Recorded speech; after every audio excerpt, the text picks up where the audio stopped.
मैं निर्बल हूँ तू बांझ सही, ये मन का केवल हीला है। सुत देना या योरी ना देना, सब लीलाधर की लीला है। पुत्र देना या ना देना या देकर के छीन लेना, ये सब पार ब्रह्म परमेश्वर की लीला है। मैया सुनीति ने दोनों हाथ जोड़े जवाब दिया, महाराज आपसे मैं एक बात कहना चाहती हूँ। बोली क्या? तो आंखों में आंसू भर के मैया सुनीति अपने पति से बोली है, महाराज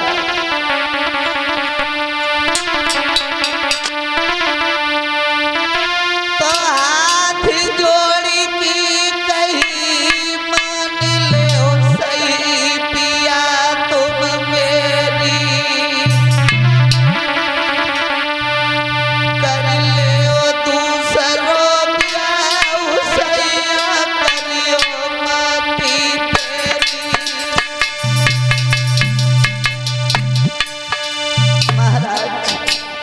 अपनी दूसरी शादी कर लो,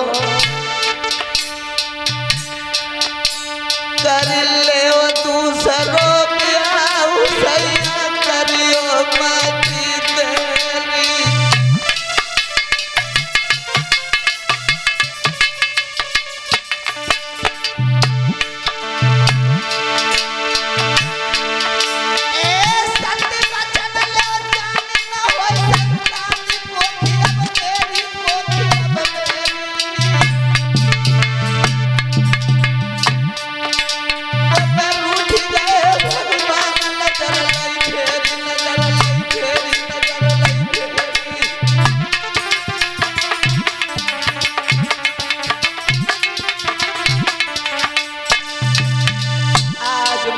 सुनीति ने दोनों हाथ जोड़े जवाब दिया, महाराज अब आप अपनी दूसरी शादी कर लो, क्योंकि समाज में हम लोगों का सम्मान होना बंद हो गया है। कोई तुम्हें निबल कहता है तो कोई मुझे बांझ कहता है। अब दुनिया की बातें हमसे सुनी नहीं जाती हैं। उत्तानपाद ने जवाब दिया, भद्रे शायद ये बात तुमने सोच समझ करके नहीं बोली है। जिस घर में दो नारी होती हैं उस घर में दो नाली बहती हैं, घर में एक भी नहीं रहती है, दोनों अलग अलग की तरफ भागती हैं। इसलिए मेरी बात मानो भद्रे, तुम मेरी शादी मत करवाओ। लेकिन मैया सुनीति ने जवाब दो, महाराज तुमको शादी करना ही पड़ेगी। या तुमने शादी नहीं अभी की तो हम अपनी आत्महत्या कर लूंगी। जब आत्महत्या कर लेंगे तब तो आप अपनी दूसरी शादी करोगे। उत्तानपाद फिर बोले हैं, देखो देवी तुम नहीं जानती हो, प्यारी प्यारी शादी करके जीवन भरना शादी होगी, घर की तो आबादी होगी पर तेरी तो बर्बादी होगी। यदि मैंने शादी कर ली तो तुम्हारी बर्बादी हो जाएगी। मैया सुनीति बोली, महाराज तुम मेरी चिंता मत करो, तुम अपनी दूसरी शादी कर लो। मैं दोनों बहनें गंगा यमुना की तरह अपने घर में सला रखूंगी, दोनों आपकी सेवा करूंगी। उत्तानपाद बोले, भद्रे बेमतलब की बातें मत करो। यदि भगवान को पुत्र देना था तो तुम्हारी ही गोदी में दे देता।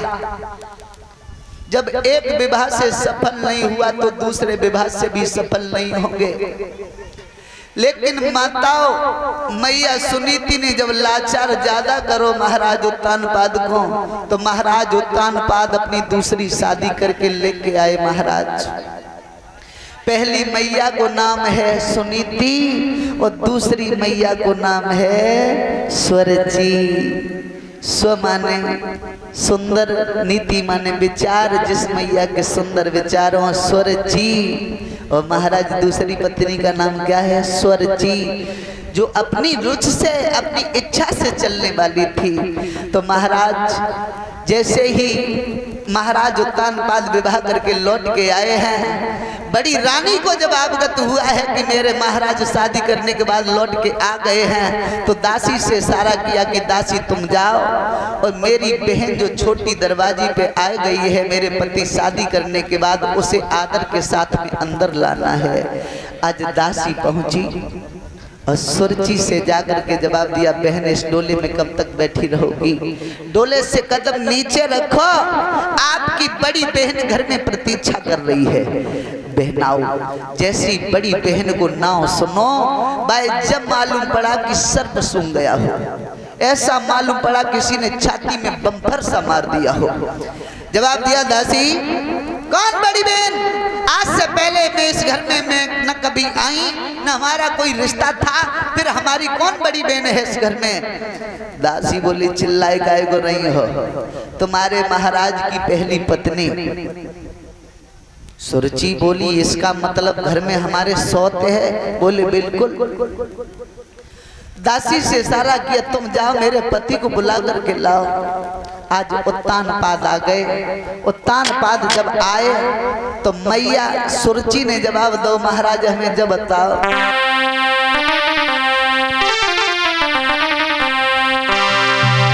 जब एक तुम्हारे रानी थी, तब मुझे व्यर्थ ले आए हो, भोग करने को काफी भी कोई भारी छोड़ के लाए हो।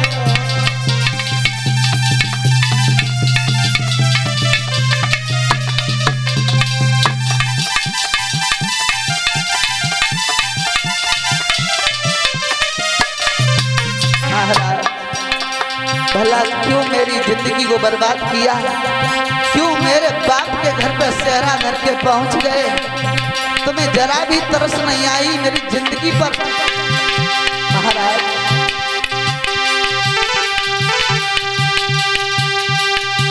अब इतना ही एहसान करो, डोले को वापस करवा दो, तुम स्वर्ग के संग में बिहार करो, हमको बबुला से भिजवा दो। महाराज, अच्छा नहीं किया तुमने, क्यों मेरी जिंदगी को बर्बाद किया? मैं तो चंदा जैसी नारी, राजा कहलाए सौतनिया।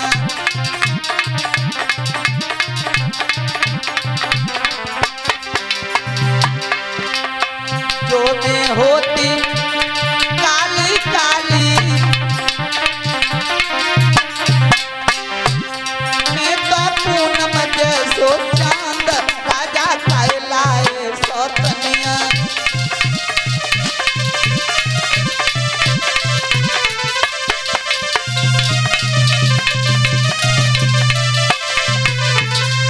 और महाराज, जो मैं होती छोटी मोटी, जो मैं होती छोटी मोटी,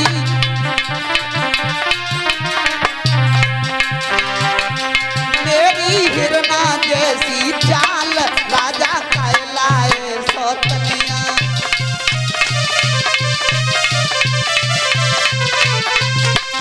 मैं तो चंदा जैसी नार, राजा कहलाए सौतनिया।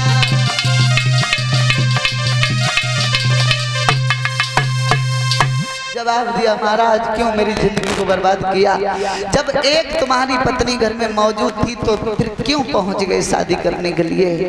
उत्तानपाद बोले हैं, देखो देवी, जिसे तुम सौतन बताती हो, जिसे तुम अभागन बताती हो, उन्होंने ही आपकी शादी मेरे साथ में करवाई है। कारण ये था, हमारे घर पे जब कोई संतान नहीं हुई तो मैंने तुम्हारे साथ में शादी करी है।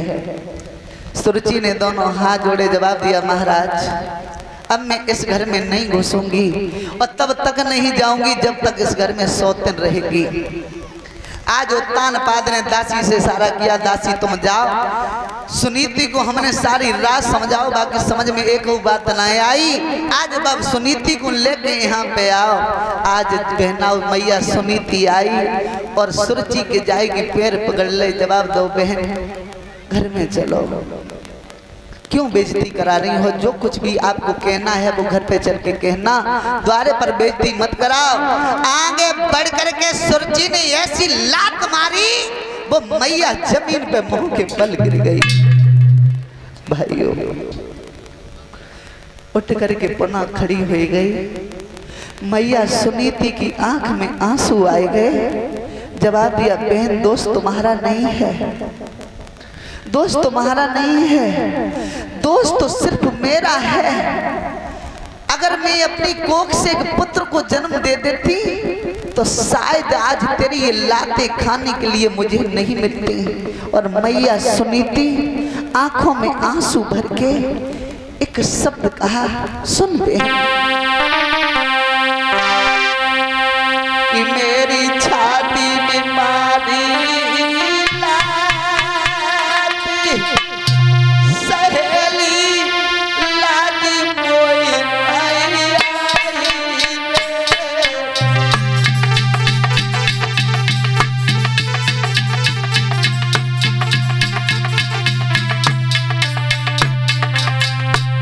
ये सारा कसूर हमारा है, तुम्हारी कोई गलती नहीं है बहन।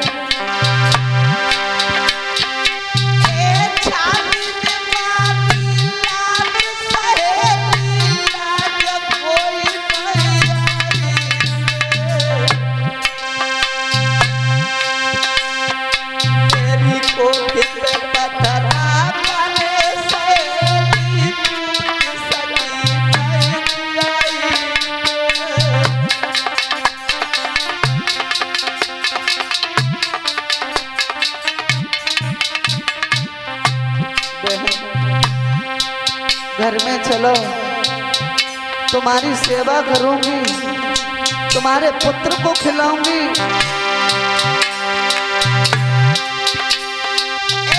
घर को चल के छोटी पैर में तेरे दबाऊंगी। तू सोएगी जब से जलक तो तेरे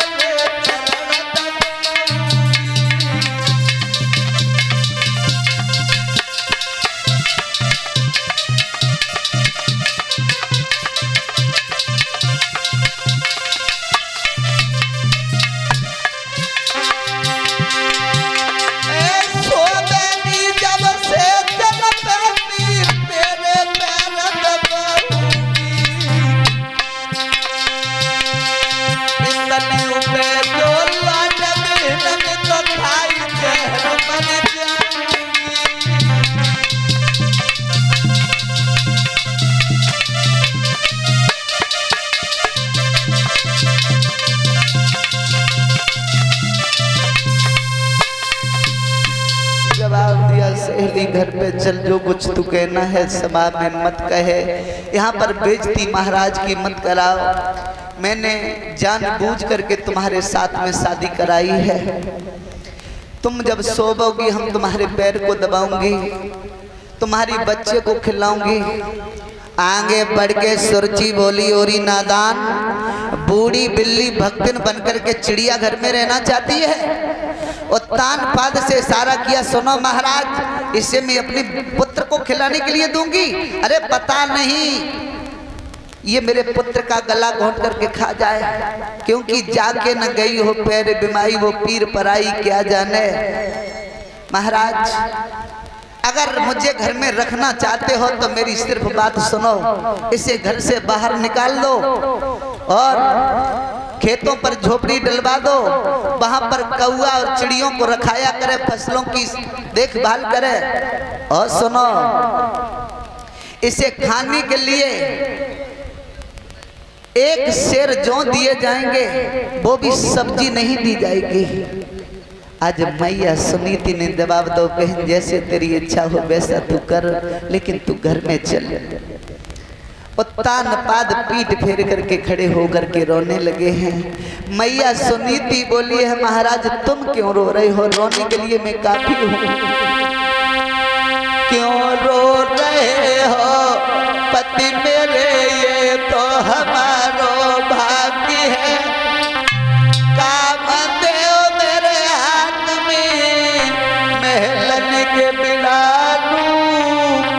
का है। महाराज जो सोच मेरी कह रही बिल्कुल नहीं हमको उधर, जो से रबिया मुख ही नहीं में कर ले भी गुजर। आज बेनाओ मैया सुनीति को घर से बाहर निकाल दो। खेतों पर झोपड़ी डलवा दी गई है और मैया सुनीति खेतों पर कौआ चिड़ियों की रखवारी करती है, फसल को रखाती है। छोटी रानी सुरची महलों के अंदर है, उतान पात दरबार में है। देखो कैसा किस्मत का खेल। जिस रानी के पीछे हजारों दासियां काम किया करती थी, आज वही मैया सुनीति का खेतों पर फसल की रखवारी करती है। महाराज समय कभी किसी का इंतजार नहीं करता है। पता नहीं कब समय हमारा खराब आ जाए, कब समय हमारा अच्छा आ जाए। कभी घमंड मत करना चाहिए। अरे जो कुछ दिया हुआ उस पार ब्रह्म परमेश्वर का है, पता नहीं कब छीन ले। महाराज आज 6 महीना जब हो गए, मैया सुनीति को आज खेतों पर रहती है। महाराज जौ की रोटी खाती है, सब्जी नहीं मिलती है। महाराज 6 महीना जब व्यतीत हो गए और 6 महीनों में देखा है वह मैया ने कि हमने अपने पति की दूसरी शादी करवाई और बाऊ की कोई संतान ना है, तो आज मैया सुनीति उस झोपड़ी में बैठ जाती है और सोचने लगी, भगवान समझ में ये नहीं आ रहा है हमारी गलती क्या है। जो हमारे भी संतान नहीं हुई तब मैंने अपने पति की दूसरी शादी करवाई, लेकिन बाऊ की कोई संतान नहीं भाई। और मैया सुनीति सोचने लगी है कि भगवान किसी कसूर की और दी है मुझे सजा,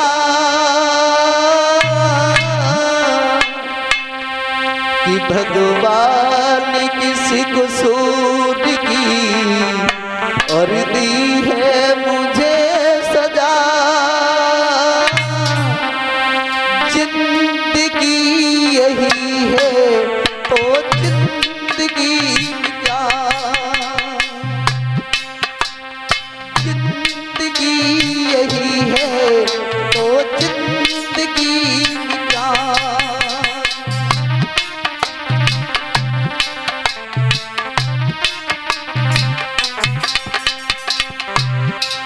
लेट जाती है, नींद नहीं पड़ती है, सोचने लगी भगवान किस कसूर की दी है मुझे सजा। जिंदगी यही है तो जिंदगी क्या, जिंदगी यही है तो जिंदगी क्या।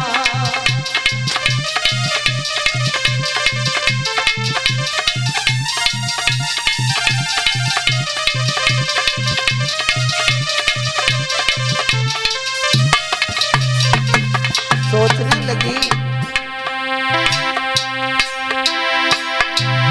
पहला दुख पति से बाह छूट गई, दूसरा दुख सौती अभागिन मिल गई,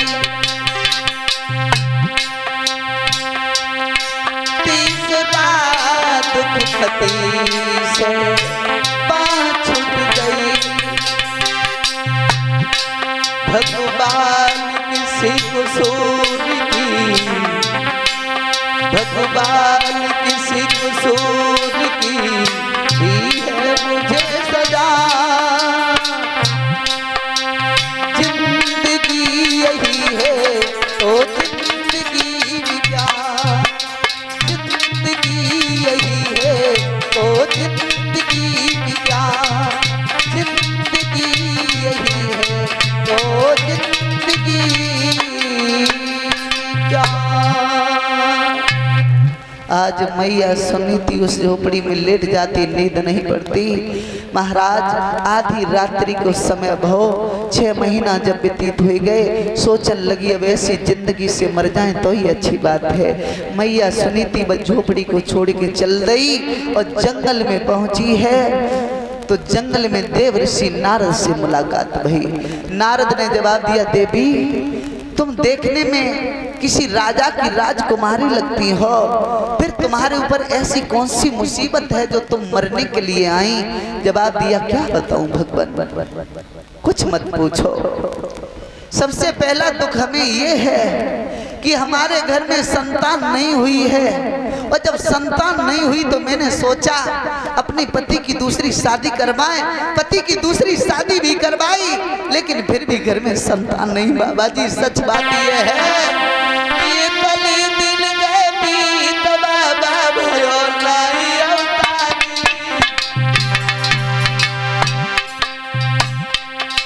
और स्वाति के सग में बाबा हो